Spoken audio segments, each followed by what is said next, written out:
How do you end up being roommates with Punky Meadows? That was shortly after I got out of GIT. And to make a long story short, Barry Levine, he works with Gene Simmons to this day. He was also involved in that movie, people like Detroit Rock City.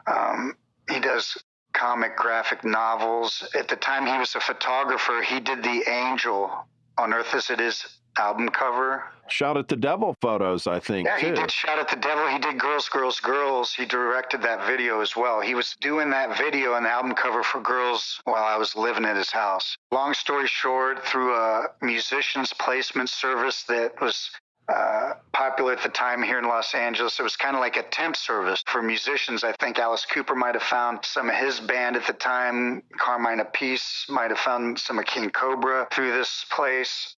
I got hooked up with Barry Levine through these folks at Rock Congress. They heard my demo tape, and oddly enough, my bass player was already registered there. They're like, "This is you? This is your tape?" It was kind of a rock and roll story. By that night, I was sitting in Barry's living room. He was showing me all the album covers he'd done and photographs he'd done for everyone from Cher to Pam Darber from Mork and Mindy, and he was working with all the biggest of the big folks.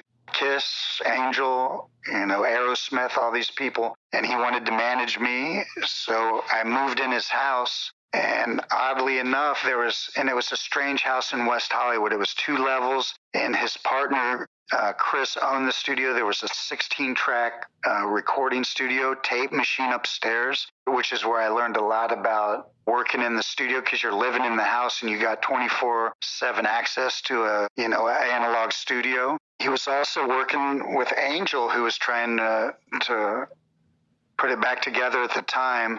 Punky Meadows was living in the back of the house with his girlfriend. How crazy is that? Barry got Barry Brandt, the drummer from Angel, to help me arrange and produce my first demo tape. And he played drums on it. So my first demo tape, Barry Brandt's the drummer. Wow. And strangely enough, the rehearsal facility where we rehearsed is this big warehouse. There's hundreds of rooms in this place. I don't even know how many. Want to know who owns it and runs it to this day? Who? Chris Poland.